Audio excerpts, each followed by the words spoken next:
Hello and welcome to Park Essen. My name's Jake and today we're going to be discussing Kumali at Flamingo Land. Now, Kumali opened in 2006 at a cost of £6 million. It contains 4 inversions, which include a vertical loop, a cobra wall, and a corkscrew across 2,200 feet of track. The coaster is 117 feet tall and reaches a top speed of 55 miles per hour, which makes it the fastest roller coaster at Flamingo Land. Fact for you, Kumali used to operate with 2 trains, but the second train was dismantled in 2009 for unknown reasons. The coaster was named after Flamingo Land's head lion at the time of opening. Did you know that? You might have done. It's pretty common knowledge. Straight out of the station, you're hit with the 117-foot tall lift hill, which provides some spectacular views of the park and the Yorkshire countryside. It also takes quite a while to get to the top.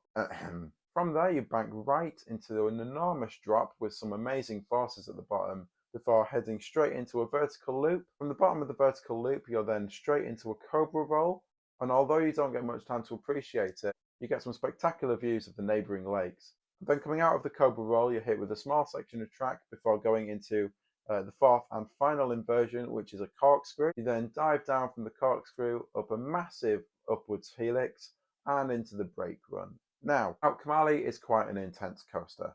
As soon as you hit that drop, there's some fantastic lateral forces. You get really pinned down into your seat. It's fantastic. Just with the speed and the momentum that it completes the rest of the layout, it's certainly quite an intense and thrilling coaster. In terms of theming, Kumali's pretty bare.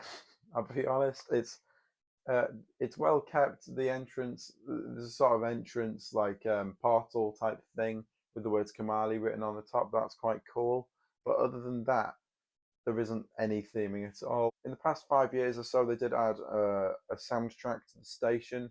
I'm not sure if it's a custom soundtrack or not, but it's a soundtrack and it fits, so I can't complain with that really. But yeah, other than that, it's just a roller coaster in a field in terms of theming. There's nothing to suggest that there's any sort of storyline, or it's not blended very well into the area, if you know what I mean. But it is a fantastic coaster nonetheless. The operations on Kumali have always been pretty consistent, I would say. And up until the year 2009, it did actually run 2 trains. It hasn't had that much of a negative impact though, because the trains are quite big. You can get 20 riders on a train, and the cycle's not too long. It's got a pretty good throughput for an SLC. So now that I've said that, I can see why they got rid of the second train. Now, with a lot of Vekoma SLCs around the world, Kumali has a little bit of a rattle to it here and there, so to speak. It's not rough by any standard, but you do get a little bit of head banging, although it is a lot smoother than the other SLCs we've got in the country, such as Infusion, which is washing machine-like. Even the Odyssey is quite rough now. So with that in mind, I would definitely say that Kumali is the best Vekoma SLC in the country. Although there's not much in it between Kumali and the Odyssey, but that's a point for another video. Now, is Kumali worth doing? Definitely, yes. My favourite place to sit is at the front left specifically, because the views are a little bit better. Rating out of 10, I'll probably give this coaster an 8. It is better than Mumbo Jumbo. It is, in my opinion, it is the best ride at Flamingo Land. It's better than Sick. You can see my opinions of Sick on the channel. I'll hopefully leave a link in the description if I remember to, or maybe even an info card. If not, they're on the channel. Subscribe. And yeah, it's just an all-round good coaster. Just in terms of the experience, you know, it's intense. It's well kept. It's not well themed, but it doesn't matter. It's fast. It's strong. It's got good inversions. It's got a good throughput.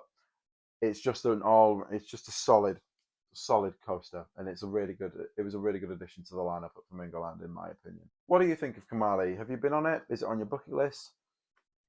Do you live in it? Let me know down in the comment section below. Leave a like and subscribe to the channel. We've got some great videos coming up over the next couple of days, so make sure you subscribe so you don't miss out. Thank you very much for watching, and I'll see you next time. Goodbye.